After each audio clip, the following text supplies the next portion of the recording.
మరణము నన్నేమి చేయలేదు, పరిస్థితి నన్నేమి చేయగలదు.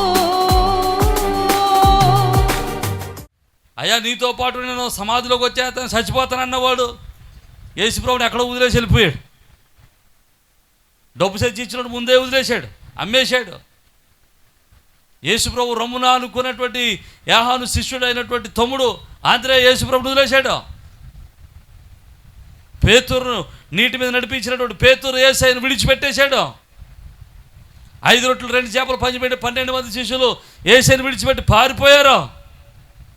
ఆఖరికి సిలువ దగ్గర ఒకే ఒకడు ఉండగలిగాడు. ఎవడంటే యోహాను అక్కడే ఉన్నాడు, మిగతా అందరూ పారిపోయారండి. భయం వేసి పారిపోయారు. పిరికోళ్ళు, ఇలాంటి పిరికోళ్ళు యేసుక్రీస్తు ప్రభుల వారు చనిపోయి పునరుద్ధానుడైన తర్వాత ఆ శిష్యులలో ఎవ్వడు కూడా సాధారణమైన మరణాన్ని పొందలేదు. ఒక యాహాను తప్పించి మిగతా వాళ్ళు ఎవ్వడు కూడా సాధారణమైన మరణాన్ని పొందలేదు. మరి ఎలాంటి మరణాన్ని పొందారు? హతసాక్షులయ్యారు. కొంతమందిని శిరచ్ఛేదనం చేశారు, కొంతమందిని బ్రతికుండగా శరీరాన్ని ఒలిచేశారు. మేకతోలు ఒలుతారు, చూసారా? మేకతోలు ఒలుతారు, చనిపోయిన మేకన మనం మటన్ కొట్టించుకున్నప్పుడు అలాగ బ్రతికుండగా తోలుడి చేశారు. భర్తమయ్య అనేటువంటి శిష్యుడిది. కొంతమందిని చీరలు కొట్టేశారు బ్రతికుండగానే. కొంతమంది రంపాలతో కోసేశారు, బ్రతికుండగా రంపంతో కోసేశారు. కొంతమందిని తారుపోసి అంటించేశారు, ఈటలు పెట్టి పొడిచేశారు. ఇవన్నీ కూడా భయంకరమైన మరణాలే. వాళ్ళే కాదు, వాళ్ళ తర్వాత క్రీస్తును చూసిన వారందరూ కూడా హతసాక్షులైపోయారు. నీకు మంచి మాట చెబితే జాగ్రత్తగా వినండి. ఎవ్వడూ కూడా అబద్ధం కోసం తన ప్రాణాన్ని పెట్టలేడు. అబద్ధమైన దానికోసం ప్రాణాల మీదకి ఎవడు తెచ్చుకోడు. ఒకవేళ ప్రభువారు నిద్ర లేవడం, సమాధి గెలవడం అబద్ధమై ఉంటే ముందు తోమాగారే అనేవాడు ఏమని, ఎందుకు వచ్చిందంటే వదిలేండి బాబు మమ్మల్ని అనేవాడు. తర్వాత పేతురు గారు రెడీ అయిపోయేవాడు ఏమని, మామూలు వదిలేండి బాబాయ్ ఎందుకు వచ్చింది. పేతురును మామూలుగా కాదు, తలకిందులుగా సిలువేశారు. తలకిందులుగా సిలువేటువంటి మాటలేం కాదు, శరీరంలో ఉన్న రక్తమంతా కూడా మెదల్లోకి చేరి ఒక్కొక్క నరం పగిలిపోతూ ఉంటుంది. అలా పగులుతూ ఉంటుంటే శరీరంలో బాధలు, శరీరంలో నొప్పులు, తెలియనటువంటి బలహీనతలు, కళ్ళు బయలు కమ్మడం, ఊపిరి పీల్చుకోలేకపోవడం, ఇలాంటి భయంకరమైనటువంటి క్షోభ అనుభవించి చనిపోవాలి. అలాంటి క్షోభ అనిపించేటప్పుడు అయినా పేతురు అనేవాడు ఏమని, అయ్యా మమ్మల్ని మన్నించండి ప్రభువా, అయ్యా మమ్మల్ని మన్నించండి రాజుగారు. యేసు ప్రభు చచ్చిపోలేదండి బాబు, యేసు ప్రభు బతకలేదండి బాబు, మేమే కావాలని చెబుతున్నాం బాబు, మమ్మల్ని బతికించండి బాబు, ఆడి కోసం నేను ఎందుకు చచ్చిపోవాలని బాబు అనేవాడు. కానీ యేసు ప్రభులు వారి మరణాన్ని, పునరుద్ధానాన్ని కన్నులారా చూచారు కనుకనే వారు క్రీస్తు కొరకు, పునరుద్ధానుడైన క్రీస్తు కొరకు, ఆ సత్యము కొరకు, ఆ నిజం కొరకు, ఆ త్యాగం కొరకు, ఆ పునరుద్ధాన శక్తి కొరకు వారు విశ్వాసముతో తమ ప్రాణాలు పెట్టడానికైనా వెనుకంజ వేయలేదు. నమ్మిన వారు దేవునికి స్తోత్రం చెబుదాం. హల్లెలూయా. అంతేకాదండి, ఆ వాక్యాన్ని ప్రకటించడానికి, ఆ వాక్యాన్ని ప్రకటించి అనేక మందికి వాక్య ప్రకటన చేయడానికి కొన్ని వేల మైళ్ళలో ప్రయాణం చేశారు. ఎన్నో బాధలు పడ్డారు, ఎన్నో కష్టాలు అనుభవించారు, శ్రమలు అనుభవించారు. ఈ రోజుల్లో సేవకుల యొక్క జీవితాలు చాలా సుఖంగా, ఆశీర్వాదకరంగా ఉంటున్నాయి. చాలా సుఖమైనటువంటి జీవితాలు జీవిస్తున్నారు సేవకులు. కానీ ఆ రోజుల్లో సేవకులు, దేవుని పని చేసేటువంటి వారు ఇలాంటి జీవితాన్ని జీవించలేదండి. ఎన్నో శ్రమలు అనుభవించారు, రాళ్లతో కొట్టబడ్డారు, కొరడాలతో కొట్టబడ్డారు, శ్రమ చేయబడ్డారు, హింసింపబడ్డారు, దూషింపబడ్డారు, లేకపోతే అనేక హింసలు అనుభవించారు, అయినప్పటికీ వారి సువార్తను విడిచిపెట్టలేదు. దేవునికి స్తోత్రం చెబుతాం. కారణం ఏంటో తెలుసా? ఒకటే కారణం, వారు పునరుద్ధానుడైన యేసయ్యను కన్నులారా చూచారు. అదే సాక్ష్యం. నమ్మిన వారు దేవునికి స్తోత్రం చెబుతాం. ఈరోజు ఆ పునరుద్ధానం వలన మనకేం కలిగాయో, ఆ పునరుద్ధానం లేకపోతే మనం ఏమైపోదామో ఒక 2-3 విషయాలు మనం నేర్చుకుని మనం ముగించుకోవడానికి ప్రయత్నం చేద్దాం. తొందరగా నేను ముగించడానికి ప్రయత్నం చేస్తాను. చూడండి, కొరింథీయులకు రాసినటువంటి పత్రిక, మొదటి పత్రిక 15వ అధ్యాయం 14, 15, 16, 17 వచనాలు, 18 వచనాల్లో కొన్ని విషయాలు రాయబడతా ఉన్నాయి. మరియు క్రీస్తు లేపబడి ఉండాలని ఎడల మేము చేయు ప్రకటన వ్యర్థమే. దేవునికి స్తోత్రం. ఇక్కడ అపోస్తలుడైన పౌలు చెబుతున్న మాట ఏంటో తెలుసా? అయ్యా, ఒకవేళ యేసు లేపబడి ఉండకపోతే, ఆయన పునరుద్ధానం ఉండకపోతే, ఆయన మరణాన్ని గెలిచి ఉండకపోతే, ఈరోజు మేము చెప్పిన ఈ ప్రకటన అంతా కూడా, మేము చేసిన ఈ ప్రయాస అంతా వ్యర్థం. ఏమేమి వ్యర్థమైపోద్ది? వాళ్ళకి ఏమి నష్టం అండి అనుకోవటం లేదు. శిష్యులండి బట్టకు మాడి అపోస్తలుడైన పౌలు రాస్తాడు, నేను అన్ని స్థితులు గుండా వెళ్ళాను. వస్త్రహీనుడిగా ఉన్నాను, ఆకలితో ఉన్నాను, శ్రమపడ్డాను, కొట్టబడ్డాను, హింసింపబడ్డాను, నా శరీరం మీద ముద్రలు వేసుకున్నాను. ఇలా చెప్తాడు. ఆకలితో ఉన్నాను, క్రీస్తు కొరకు శ్రమలు అనుభవించానంటాడు. ఇన్ని శ్రమలు, కష్టాలు అనుభవించి సువార్త ప్రకటించాడు ఆయన. ఒకవేళ నిజంగా ఆయన లేపబడి ఉండకపోతే ఈ సువార్త ప్రకటన అంతా ఏమైపోద్ది? వ్యర్థమైపోద్ది. కానీ పౌలు ఏమన్నాడు తెలుసా? ఆయన లేపబడి ఉండకపోతే ఇది అంత వ్యర్థమే కదా. ఈరోజు అంటాడు ఆయన, పౌలు గారు అంటాడు, ఆ 15 అధ్యాయంలో మనం చూస్తే కింద 20 వచనం అంటాడు, ఇప్పుడైతే నిద్రించిన వారిలో ప్రథమ ఫలముగా క్రీస్తు మృతుల్లో నుండి లేపబడి ఉన్నాడు. దేవునికి స్తోత్రం కలుగును గాక. ప్రియమైన దేవుని బిడ్డలారా, జాగ్రత్తగా పరిశీలన చేద్దాం. ఆయన మృతుల్లో నుండి లేపబడి ఉన్నాడు. మనం చేసిన ఈ ప్రకటన ఏది వ్యర్థమో కాదో. మనం సువార్త ప్రకటిస్తున్నాం. ఈ సువార్త ప్రకటిస్తున్నటువంటి పని వ్యర్థమో కాదు. నువ్వు రక్షింపబడ్డావు, ప్రయాసపడి రక్షణ పొందావు, ఎన్నో శ్రమల్లోంచి, ఎన్నో తిట్లు తిని, ఎన్నో బాధలు అనుభవించి సంఘంలో చేర్చబడ్డావు, వాక్యాన్ని వినడానికి వస్తున్నావు, మందిరంలో ఉంటున్నావు. ఒకవేళ ఆయన లేపబడి ఉండకపోతే అంత వ్యర్థమే. కానీ నీ శ్రమ ఏది వ్యర్థం కాదో. నమ్మిన వారు దేవునికి స్తోత్రం. ఎందుకో తెలుసా? ఆయన మరణమును గెలిచి లేచినవాడు. ఒకవేళ ఆయన లేకపోతే ఏమవుతుందో తెలుసా? మన విశ్వాసము వ్యర్థం అవుతుంది. అటు ఆయన లేపబడ్డాడు అనేటువంటి నిదర్శనాలు మనకు ఉన్నాయి కాబట్టి ఇప్పుడు మన విశ్వాసం ఏం చేయబడదు? వ్యర్థము చేయబడదు. ఆమేన్, హల్లెలూయా. నీ విశ్వాసం నిరర్థకము కాదు. నీ విశ్వాసము సిగ్గుపరచదు. నీ విశ్వాసము నిన్ను సిగ్గుపరచదు. నీ విశ్వాసం నీ తలను పైకెత్తుతుంది. నీ విశ్వాసం నిన్ను బలపరుస్తుంది. ఆయన నీ కొరకు మరణము గెలిచిన వాడు. నమ్మిన వారు బిగ్గరగా దేవునికి స్తోత్రం చెబుదాం. అమ్మా, నీ విశ్వాసం వ్యర్థం అవ్వదు. నువ్వు శ్రమపడి విశ్వాసంలో కొనసాగుతున్నావు, ఎన్నో శ్రమల నుంచి విశ్వాసంలో కొనసాగుతున్నావు. నీ విశ్వాసం వ్యర్థం కాదు. హల్లెలూయా. మూడోది, నేను త్వరగా ముగించడానికి ప్రయత్నం. మూడోది అంటాడు చూడు, ఆయన లేపబడి ఉండని ఎడల మేము, దేవుడు ఆయన లేపలేదు కనుక మేమును దేవుని విషయమై అబద్ధ సాక్షులుగా అగపడుచున్నాము. మూడవది, ఒకవేళ ఆయన లేపబడకపోతే వీళ్ళు ఏమైపోతారో? అబద్ధ సాక్షులు అవుతారు. కానీ వారు అబద్ధ సాక్షులు కాదు. ఎందుకంటే అబద్ధ సాక్షులకి పరలోకంలో చోట్లేదు. దేవునికి స్తోత్రం. అబద్ధం చెప్పేవాడికి పరలోకంలో చోట్లేదు.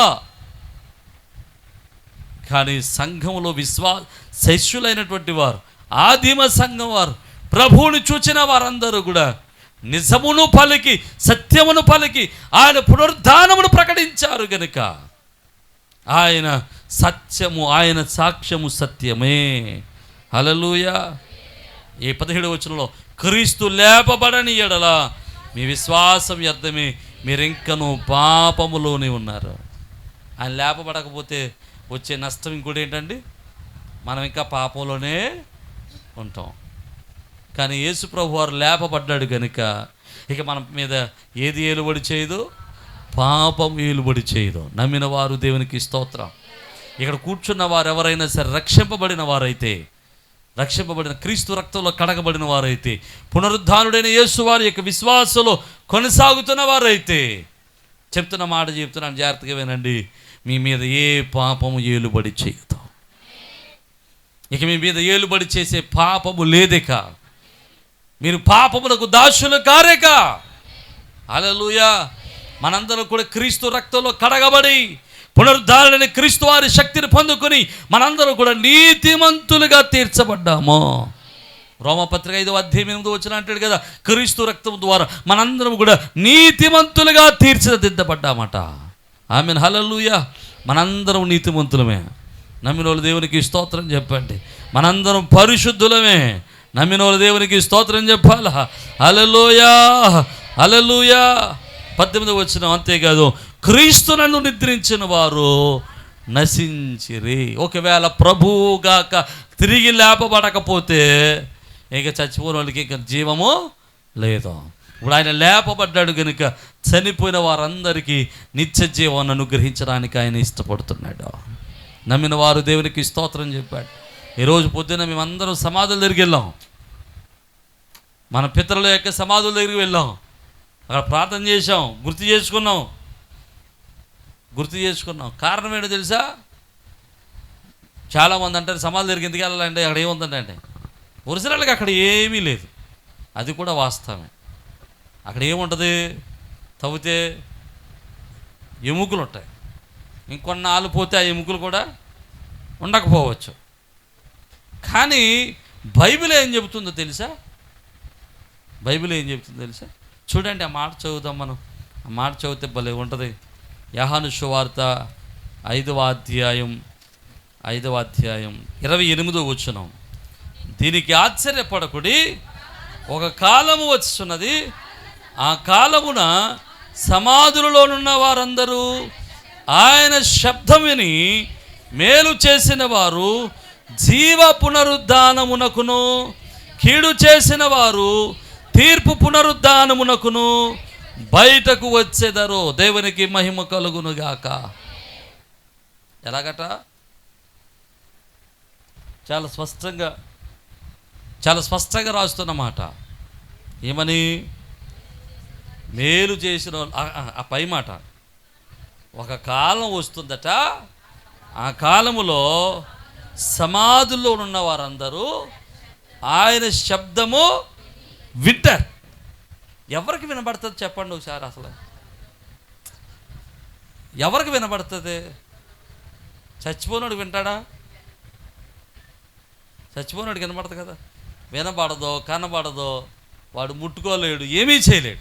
కానీ బైబిల్ ఏం చెబుతుంది? వాళ్ళు వింటారని చెబుతుంది. అంటే వారు సమాధి చేయబడిన చోట దేవుడు ఏదో రహస్యాన్ని దాచిపెట్టాడు. మనుషునికి తెలియని రహస్యం ఏదో అక్కడ ఉంది. మనుషుని యొక్క శాస్త్రానికి, జ్ఞానానికి అందరిదేదో అక్కడ ఉంది. అక్కడ ఖచ్చితంగా సమాధిలో ఉన్నవాడు ఆయన శబ్దము వింటాడు. విని ఖచ్చితంగా ఆ సమాధిలో నుండి తిరిగి లేపబడతాడు. నమ్మినవారు దేవునికి స్తోత్రం చెప్పండి. హల్లెలూయా. వాడు ఖచ్చితంగా ఆ సమాధిలో నుంచి లేకపోతే, మేము మన సమాధికి ఎందుకు వెళ్తున్నామంటే మేము పిచ్చోళమే కాదు. అక్కడ మట్టి ఉంటుందని మాకు తెలుసు, అక్కడ ఏమీ ఉంటుందని మాకు తెలుసు, అక్కడ ఎముకలే ఉంటాయని మాకు తెలుసు. కానీ మా విశ్వాసం ఏంటో తెలుసా? ఖచ్చితంగా సమాధిలో ఉన్నవారు ఆయన శబ్దము వింటారు. ఖచ్చితంగా అక్కడి నుంచి మా పితరులు తిరిగి లేపబడతారో. నమ్మిన వారు దేవునికి స్తోత్రం చెబుదాం. హల్లెలూయా, హల్లెలూయా. క్రైస్తవ విశ్వాసము, మన విశ్వాసం ఎలాంటిదో తెలుసా? ఈ బ్రతికున్నంత కాలం వరకు మాత్రమే ప్రభు మనకు కాదు, చనిపోయిన తర్వాత కూడా ఆయన మనకు ప్రభువుగానే ఉంటాడు. నమ్మిన వారు దేవునికి స్తోత్రం చెప్పండి. బ్రతుకున్నంత కాలమే ప్రభు నమ్మడం కాదు, ఈ బ్రతుకు కాలం కోసమే ప్రభు నమ్మడం కాదు, చనిపోయిన తర్వాత కూడా మనం ఆయనతోనే ఉంటాం. ఆయన మనతో ఉంటాడు, ఆయన మనల్ని బలపరుస్తాడు, ఆయన మనల్ని విడిపిస్తాడు, ఆయన మనల్ని నడిపిస్తాడు, వాళ్ళని మనం భద్రపరుస్తాడు, ఆయన పరలోకం మనల్ని చేరుస్తాడు అనే విశ్వాసమే క్రైస్తవునికి కలిగి ఉన్నది. హల్లెలూయా. నీకు విషయం చెప్పనా? క్రైస్తవునికి ఉన్న మరొక బలమైన నిరీక్షణ ఏంటో తెలుసా? ఈ లోకంలో బ్రతికున్నంత కాలము మనం బ్రతికి ఉంటామో, మనల్ని రక్షిస్తాడో, మనల్ని విడిపిస్తాడో, మనల్ని స్వస్థపరుస్తాడో, మనల్ని ఆశీర్వదిస్తాడో అన్న నమ్మకం మాత్రమే కాదు, చనిపోయిన తర్వాత కూడా ఆయన మనలను బ్రతికిస్తాడు అనే నమ్మకం కోసమే విశ్వాసంలో ఉన్నాం మనం. దేవునికి స్తోత్రం. అందరి విశ్వాసం లాంటిది విశ్వాసం కాదు. చనిపోయిన తర్వాత ఏమవుతాడో తెలీదు, కానీ నా యేసయ్య చనిపోయిన తర్వాత నన్ను తిరిగి లేపుతాడు. నమ్మినవారు దేవునికి స్తోత్రం చెప్పండి. ఆయన తిరిగి లేచింది ఎందుకో తెలుసా? ఆయన ఒక్కడ కూర్చోడానికి కాదు, ప్రథమ ఫలముగా ఆయన లేపబడ్డాడు. ఆయన తర్వాత వరుస క్రమంలో ఆయనలో నిద్రించిన వారందరూ తిరిగి లేపబడతారు. నమ్మిన వారు దేవునికి స్తోత్రం చెప్పండి. ఇప్పటి వరకు పితరులమైన మన పితరులందరూ కూడా వారు రక్షింపబడిన వారైతే, వారు దేవుని రక్తంలో కడగబడిన వారైతే, వారు క్రీస్తు రక్తంలో కడగబడిన వారైతే ఖచ్చితంగా వారు కూడా క్రీస్తు శబ్దము విన్నప్పుడు మరణమును గెలిచి తిరిగి లేపబడతారు. హల్లెలూయా, హల్లెలూయా. క్రైస్తవ విశ్వాసం ఏంటో తెలుసా? క్రైస్తవ విశ్వాసం ఏంటో తెలుసా? చనిపోయిన వారిని ఒకరోజు మనము చూస్తాము. నమ్మిన వాళ్ళు దేవునికి స్తోత్రం. చనిపోయిన వాళ్ళు ఒకరోజు చూస్తాం. అదే నిరీక్షణ అండి క్రైస్తవులకున్న బలమైన నిరీక్షణ. చూస్తాం ఒకరోజు మనం. ఎందుకంటే వాళ్ళు చచ్చిపోలేదు, నిద్రపోతున్నారంట బైబిల్ చెబుతుంది. వాళ్ళు ఏం చేస్తారు? నిద్రపోతున్నారు. ఒకసారి లేస్తారు. వాళ్ళు లేచినప్పుడు వారిని మనం కలుస్తాం. ఆమేన్, హల్లెలూయా. అదే నిరీక్షణ. నా పిల్లలకి నేను ఇవ్వాల్సిన నిరీక్షణ ఏంటో తెలుసా? ఒకరోజు మళ్ళీ మా నాన్నకు కనబడతాడు. మా నాన్నగారు అమ్మగారు చనిపోయినప్పుడు భౌతికంగా కొంచెం దుఃఖం కలిగినా కానీ కొంచెం ఆదరణ. ఏంటి ఆదరణ? మరలా చూస్తాం మేము. మా తండ్రి గారిని చూస్తాం, మా అమ్మని చూస్తాం, మా నాన్నగారిని చూస్తాం, వారితో కలిసి ఆరాధిస్తాం. హల్లెలూయా. ఈ నిరీక్షణ క్రీస్తులో మనకు మాత్రమే ప్రభువు ఇచ్చాడు. నమ్మిన వారు దేవునికి స్తోత్రం చెప్పండి. హల్లెలూయా.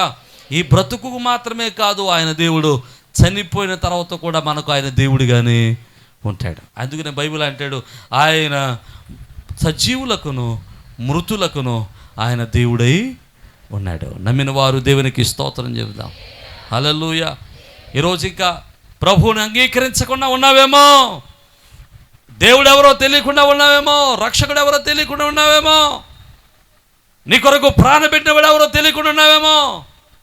ఈరోజు నీ జీవితాన్ని ప్రభువుకి అప్పగించి, నీ మనస్సును ప్రభువుకి అప్పగించి, నీ జీవితాన్ని ప్రభువుకి అప్పగించి ఖచ్చితంగా ప్రభువులో ఉండగలిగితే, ప్రభువులో ఉన్న సమస్తమైన ఆశీర్వాదాలు ఇహపరమందు దొరికేటువంటి ప్రతి ఈవిలో వారందరికీ అనుగ్రహించుటకు ఆయన సిద్ధంగా ఉన్నాడు. దేవునికి స్తోత్రం చెప్దాం. హల్లెలూయా. ఆయన మన కొరకు మరణించాడు మనలను బ్రతికించడం కోసమే. హల్లెలూయా. మనల్ని బ్రతికించాడు, మనలకు నిత్య జీవాన్ని అనుగ్రహించాడు. నమ్మిన వారు దేవునికి స్తోత్రం చెప్దాం. ఇప్పుడు క్రీస్తులో ఉన్నటువంటి మనము దేనికి భయపడాల్సిన అవసరం లేదు, చెప్పట్లేదు. మరణానికి భయపడక్కర్లేదండి. అదవా సావు, ఈ శరీరమే చచ్చిపోతుంది. కానీ క్రీస్తులో మనం నిరంతరము బ్రతికే ఉంటాం. ఎక్కడ బ్రతికుంటాం? నిత్య విశ్రాంతిలో ఉంటాం, పరలోకములో ఉంటాం, నిత్యము చీకటి లేని పట్టణములో ఉంటాం, దుఃఖము లేని పట్టణములో ఉంటాం, కన్నీరు లేని పట్టణంలో ఉంటాం, అనారోగ్యం లేని పట్టణములో ఉంటాం, చీకటి లేని పట్టణములో ఉంటాం, కన్నీరు లేని పట్టణములో ఉంటాం, ఆకలి లేని పట్టణములో ఉంటాం. హల్లెలూయా. అది ఇవ్వడానికి యేసు ఈ లోకాన్ని నీ కొరకు నా కొరకు వచ్చాడు. అది సమాప్తపరిచి మరణం గెలిచి తిరిగి లేచి సంపూర్ణం చేసి మనకు ఒక నిరీక్షణ ఇచ్చాడు. ఆ నిరీక్షణలో కొనసాగుదాం, అట్టి భక్తిలో కొనసాగుదాం. అటువంటి భాగ్యం దేవుడు మనందరికీ అనుగ్రహించి తన మహిమలో బలపరుచును గాక. తలలో వంచండి, చిన్న ప్రార్థన చేద్దాం. పరిశుద్ధుడు, కృపగలిగిన ప్రభువా, జీవాధిపతి, మీ గణనామాన్ని బట్టి మీకే కృతజ్ఞతాస్తుతులు చెల్లిస్తూ ఉన్నాం నాయనా. అయా, నీ వాక్యాన్ని మేము వినడానికి కృప చూపించారు. క్రీస్తు ప్రభుల వారు మరణం గెలిచారు,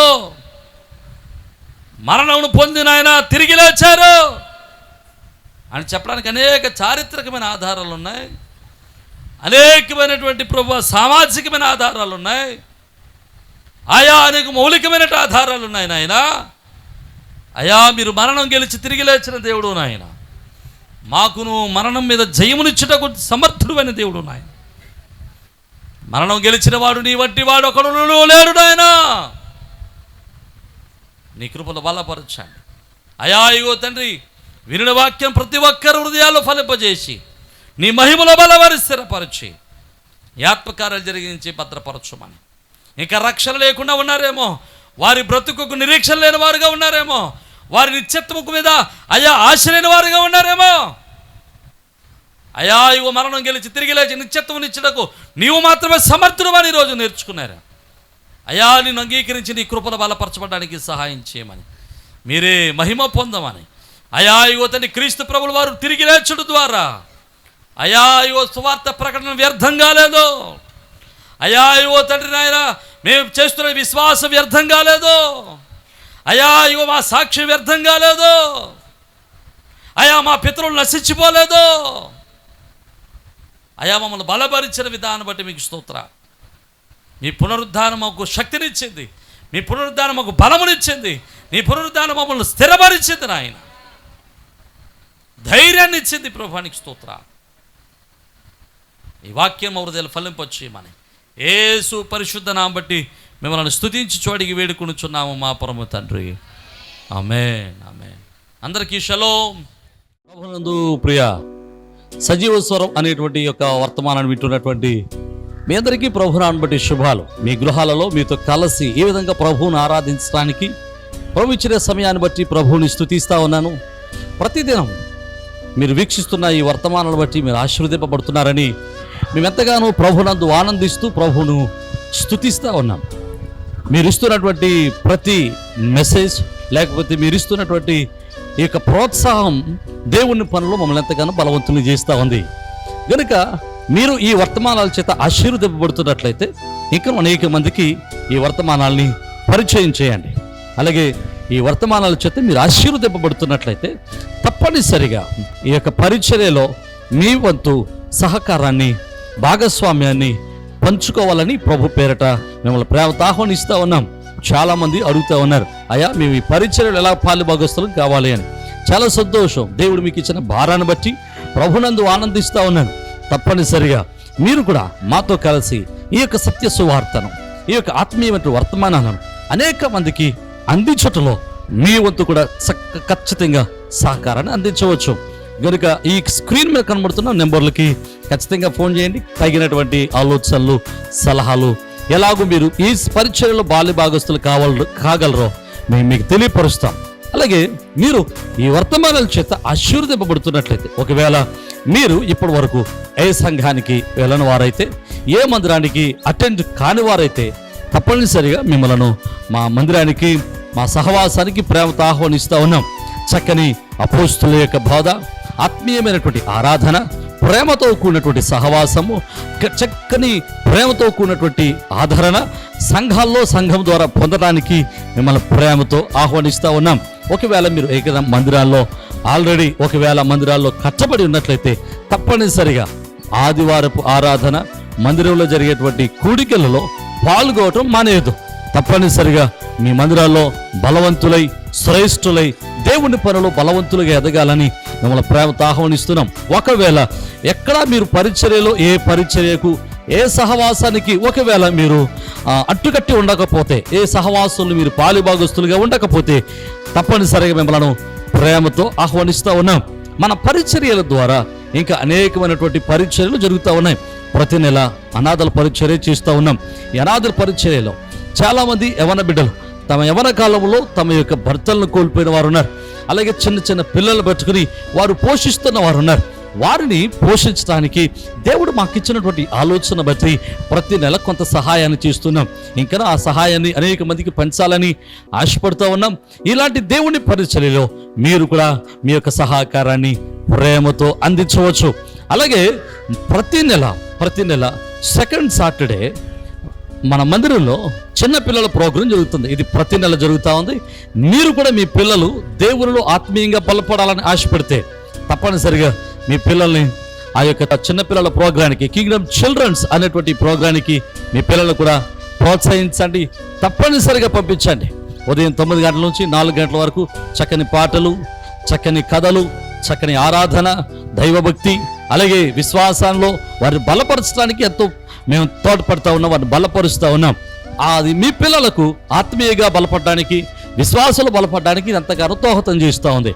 తప్పనిసరిగా ఈ పరిచర్యలో మీరు కూడా పాలిభాగస్తులై ఉండాలని ప్రభు పేరిట మనం చేస్తున్నాం. అలాగే ఇండియా ప్రేయర్ లీగ్ అనేటువంటి ఒక ప్రార్థనా సహవాసాన్ని నడిపిస్తూ ఉన్నాం. మిమ్మల్ని కూడా ప్రేమతో ప్రార్థనా సహవాసంలోనికి ప్రేమతో ఆహ్వానిస్తూ ఉన్నాం. తప్పనిసరిగా మీరు ఫోన్ చేయండి, తగిన విషయాలన్నీ మీతో పంచుకుంటాం.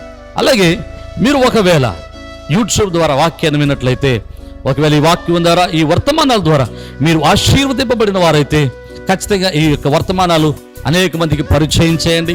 ఈ యొక్క వర్తమానాలని మీరు అనేక మందికి పరిచయం చేసి ఈ యొక్క పరిచర్యలో మీరు కూడా తప్పనిసరిగా పాలుభాగస్తులు కావాలని, పరిచర్యలో మీరు కూడా తప్పనిసరిగా చేతులు కలిపి దేవుని యొక్క రాజ్య వ్యాప్తిలో ప్రయాసలో మీరు కూడా మాతో కలిసి రావాలని ప్రేమతో ఆహ్వానిస్తూ ఉన్నాం.